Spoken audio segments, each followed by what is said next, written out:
حضرت خالد بن ولید رضی اللہ تعالیٰ عنہ مکہ کے ایک ایسے گھرانے میں آنکھ کھولنے والا بچہ جو اپنی دولت، سخاوت اور فہم و فراست کے حوالے سے جانا پہچانا جاتا تھا۔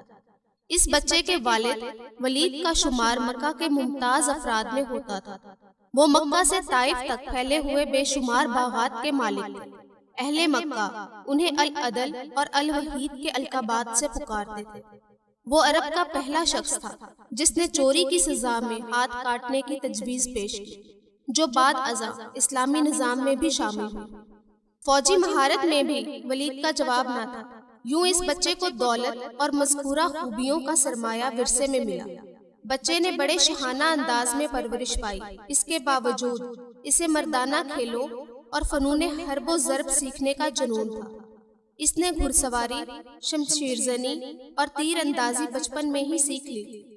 کشتی اور نیزہ بازی میں بھی اس کا کوئی ثانی نہ تھا۔ لوگ اسے میدان کا جادوگر کہتے تھے۔ ان خداداد صلاحیتوں کے مالک کا نام خالد بن ولید تھا۔ میدان کھیل کا ہو یا جنگ کا، آپ اپنی ذہانت اور مہارت سے اسے اپنے حق میں پلٹنے کے ماہر تھے۔ حضرت خالد رضی اللہ تعالیٰ عنہ نے کشتی میں مکہ کے بڑے نامور پہلوانوں کو پچھاڑا۔ ایک بار مکہ میں کشتی کے مقابلے ہو رہے تھے۔ حضرت عمر فاروق رضی اللہ تعالیٰ عنہ، جن کا شمار شہر کے نامور کشتی لڑنے والوں میں ہوتا تھا، ان کے مقابل تھے۔ دونوں ایک دوسرے کو پچھاڑنے کی بھرپور کوشش کر رہے تھے۔ مقابلہ کافی دیر جاری رہا اور فیصلہ نہیں ہو رہا تھا۔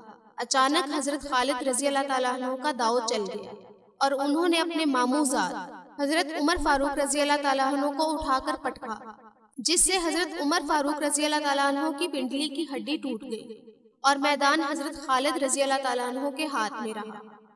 قبول اسلام سے پہلے حضرت خالد بن ولید رضی اللہ تعالیٰ عنہ اسلام کے سخت مخالف تھے۔ آپ رضی اللہ تعالیٰ عنہ اسلام اور مسلمانوں کو نقصان پہنچانے کی ہر ممکن کوشش کرتے اور میدان جنگ میں مسلمانوں کے خلاف پیش رہتے تھے۔ جنگ احد میں فتح یاب مسلمانوں کو شدید نقصان پہنچانے والے خالد بن ولید رضی اللہ تعالیٰ عنہ ہی تھے۔ ذہانت، حاضر دماغی، حالات کا تجزیہ کرنے اور جنگی حکمت عملی میں آپ رضی اللہ تعالیٰ عنہ کو کمال حاصل تھا۔ اسی ذہانت، معاملہ فہمی اور جنگی سوجھ بوجھ نے حضرت خالد رضی اللہ تعالیٰ عنہ کو کچھ عرصے سے عجیب ذہنی کشمکش میں مبتلا کر رکھا تھا۔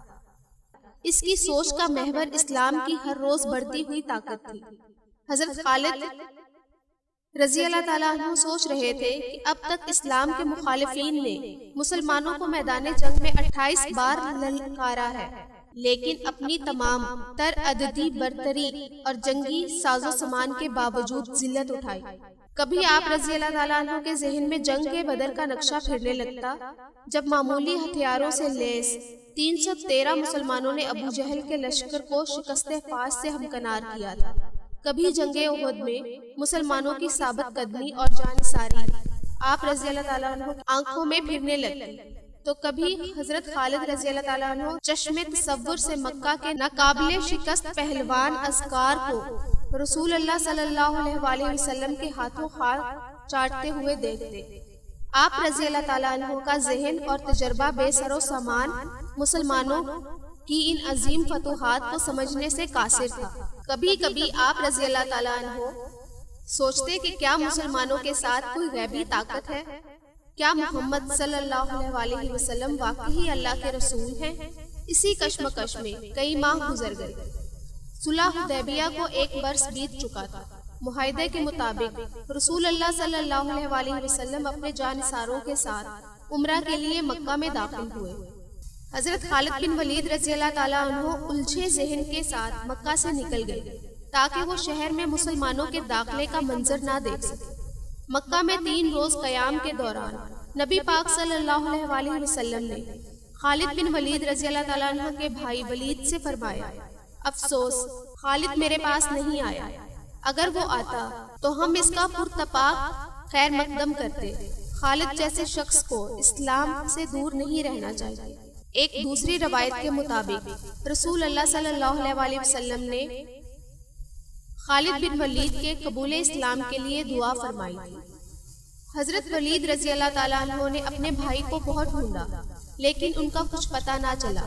آخر ولید رضی اللہ تعالیٰ عنہ نے اپنے بھائی کے نام ایک خط لکھ کر ایک شناسہ کے حوالے کیا اور درخواست کی کہ جب خالد آئیں تو یہ خط ان تک پہنچا دیجیے۔ دوسری طرف خالد بن ولید رضی اللہ تعالیٰ عنہ کے دل کی کیا حالت تھی اور بھائی کے خط نے کیا کمال دکھایا۔ اس حوالے سے خود حضرت خالد بن ولید رضی اللہ تعالیٰ عنہ فرماتے ہیں، میں اکثر سوچا کرتا تھا کہ مجھے پیغمبر اسلام محمد صلی اللہ علیہ وسلم کے خلاف ہر جنگ اور ہر محاذ پر ناکامی کیوں ہوتی ہے۔ پھر آہستہ آہستہ میرے دل میں یہ خیال تقویت پکڑتا چلا گیا کہ کوئی غیبی طاقت میرے دل میں محمد صلی اللہ علیہ وسلم کے لیے جگہ بنا رہی ہے۔ پیغمبر اسلام محمد صلی اللہ علیہ وسلم جب عمرہ کے لیے مکے میں تشریف لائے تو میں وہاں سے نکل چکا تھا، جس پر میرے بھائی نے مجھے خط لکھا جس میں تحریر تھا، مجھے تعجب ہے کہ تم اسلام سے اس قدر نفرت کرتے ہو، حالانکہ تمہارے جیسا عقل مند آدمی کبھی اسلام سے دور نہیں رہ سکتا۔ میرے بھائی، گمراہی کے اندھیرے سے نکل کر حق کی روشنی میں چلے آؤ۔ بھائی کا یہ خط پڑھ کر میرے دل کی حالت بدل گئی اور میں رسول اللہ صلی اللہ علیہ وسلم کے حضور میں حاضر ہو کر اسلام قبول کرنے کو بےتاب ہو گیا۔ حضرت خالد بن ولید رضی اللہ تعالیٰ عنہ کے دل کو کسی پل چین نہیں تھا۔ آپ رضی اللہ تعالیٰ عنہ نے مکہ کے کئی بااثر افراد کو حال دل سنایا، لیکن کسی نے اسلام قبول کرنے کے حوالے سے آپ کی حوصلہ افزائی نہیں کی۔ پھر آپ نے دل کا حال حضرت عثمان بن طلحہ کو سنایا، جو قبول اسلام کے لیے آپ رضی اللہ تعالیٰ عنہ کا ساتھ دینے پر راضی ہو گئے۔ یوں حضرت خالد رضی اللہ تعالیٰ عنہ اور حضرت عثمان رضی اللہ تعالیٰ عنہ حضور صلی اللہ علیہ وسلم کی خدمت میں حاضر ہونے کے لیے مکہ سے مدینہ روانہ ہو گئے۔ راستے میں خدا کے مقام پر ان حضرات کی ملاقات حضرت عمر بن عاص رضی اللہ تعالیٰ عنہ سے ہوئی، جو حبشہ سے آ رہے تھے۔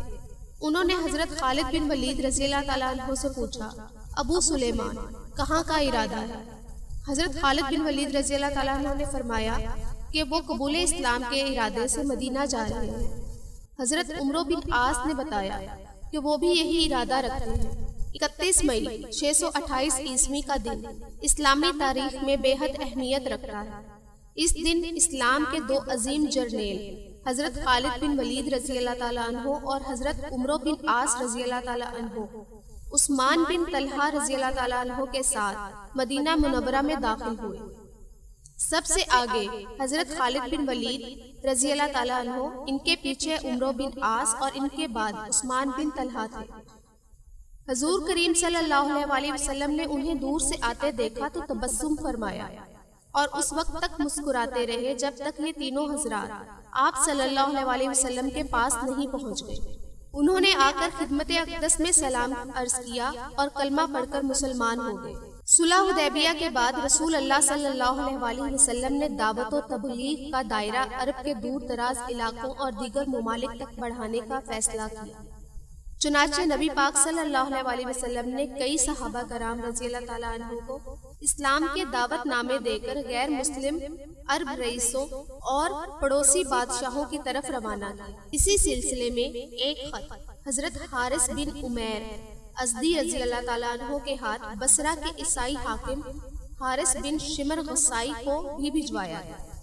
جب حارث بن عمیر رضی اللہ تعالیٰ عنہ بلقا کے علاقے موتا پہنچے تو یہاں کے عیسائی حاکم شرجیل بن عمر نے آپ رضی اللہ تعالیٰ عنہ کو گرفتار کر لیا اور سفارتی آداب و اخلاقیات کی دھجیاں اڑاتے ہوئے حضرت حارث رضی اللہ تعالیٰ عنہ کو بے دردی سے شہید کر ڈالا۔ جب حضرت حارث بن عمیر رضی اللہ تعالیٰ عنہ کی شہادت کی خبر آپ صلی اللہ علیہ وسلم کو پہنچی تو آپ صلی اللہ علیہ وسلم بے حد دکھی ہوئے۔ آپ صلی اللہ علیہ وسلم نے حضرت زید بن حارث رضی اللہ تعالیٰ عنہ کو 3000 مجاہدین کے ساتھ حضرت حارث کے خون کا حساب لینے کے لیے موتا کی طرف روانہ کیا۔ یہ 8 ہجری کا واقعہ ہے۔ لشکر روانہ فرماتے ہوئے آپ صلی اللہ علیہ وسلم نے ہدایت فرمائی کہ اگر دشمن سے لڑتے ہوئے زید رضی اللہ تعالیٰ عنہ شہید ہو جائے تو لشکر اسلام حضرت جعفر بن ابی طالب رضی اللہ تعالیٰ عنہ کی زیر قیادت لڑے۔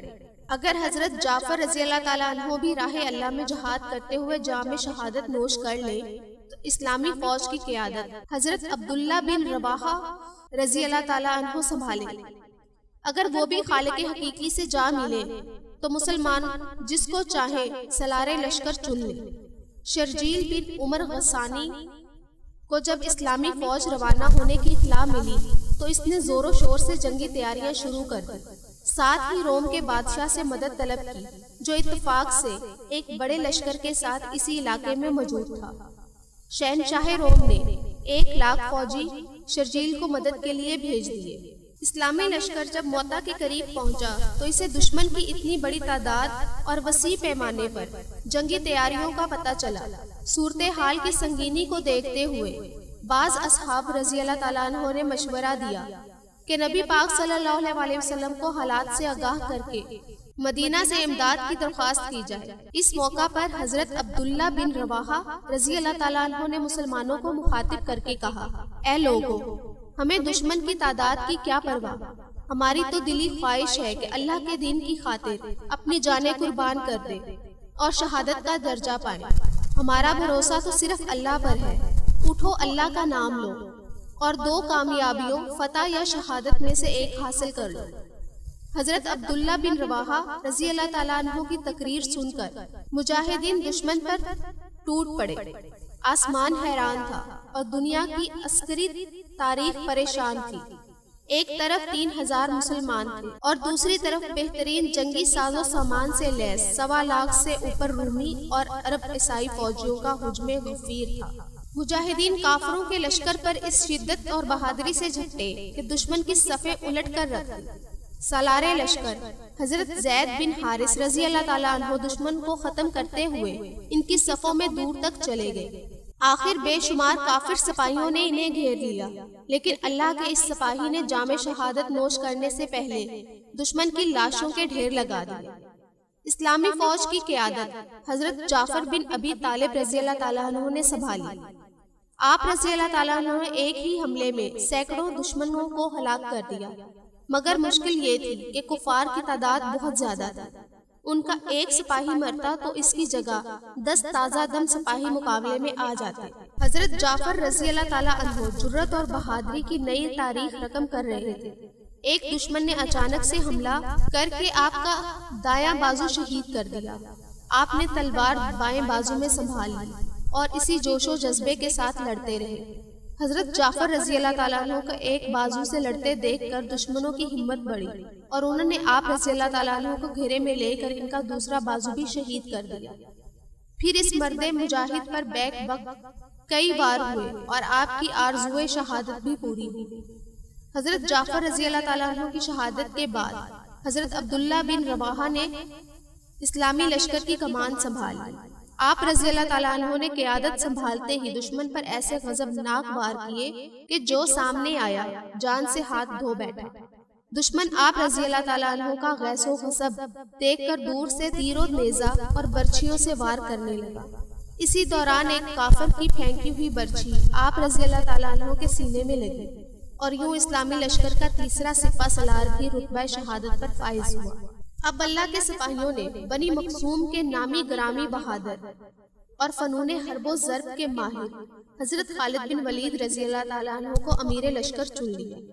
اپنی آنکھوں کے سامنے رسول اللہ صلی اللہ علیہ وسلم کے منتخب کردہ 3 سپہ سالاروں کی شہادت نے آپ رضی اللہ تعالیٰ عنہ کو اس قدر مشتعل کر دیا تھا کہ آپ رضی اللہ تعالیٰ عنہ دشمن کی تعداد کو خاطر میں نہ لاتے ہوئے ہر قسم کی احتیاط بلائے طاق رکھتے ہوئے دشمن پر ٹوٹ پڑے۔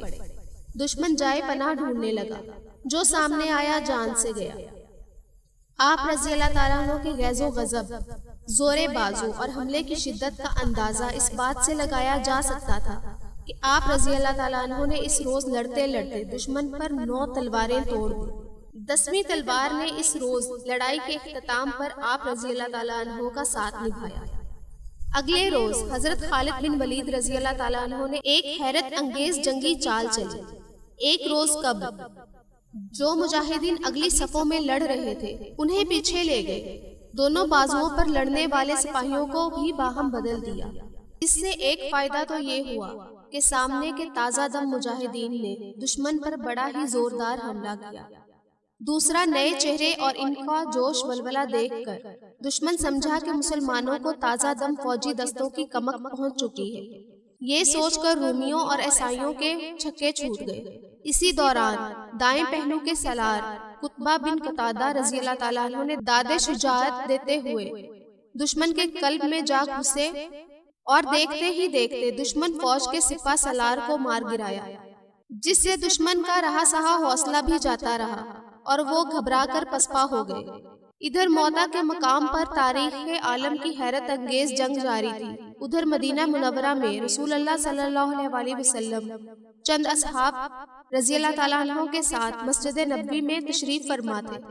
اللہ نے میدان جنگ کا نقشہ آپ صلی اللہ علیہ وسلم کی آنکھوں کے سامنے کر دیا تھا، جسے دیکھ کر آپ کی آنکھوں سے آنسو رواں تھے، اور آپ صلی اللہ علیہ وسلم میدان جنگ کا آنکھوں دیکھا حال بیان فرما رہے تھے۔ اب جھنڈا زید رضی اللہ تعالیٰ عنہ نے سنبھال لیا، وہ شہید ہوئے۔ اب جھنڈا جعفر رضی اللہ تعالیٰ عنہ نے اٹھایا، وہ بھی اللہ کو پیارے ہو گئے۔ اب جھنڈا عبداللہ بن رواحہ رضی اللہ تعالیٰ عنہ نے تھاما اور انہوں نے بھی جام شہادت نوش کیا۔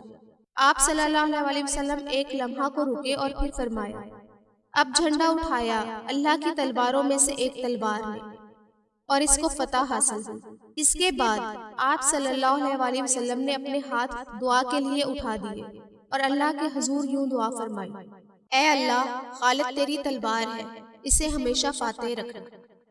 یہی وہ مارکہ حق و باطل تھا جس میں حضرت خالد بن ولید رضی اللہ تعالیٰ عنہ نے اپنی بے مثال شجاعت، حیران کن جنگی حکمت عملی اور قیامت خیز تلوار بازی کے باعث رسول اللہ صلی اللہ علیہ وسلم سے سیف اللہ کا لقب پایا۔ حضرت خالد بن ولید کی زندگی کے اور بھی واقعات ہیں جو ہم آپ کو نیکسٹ ویڈیو میں سنائیں گے۔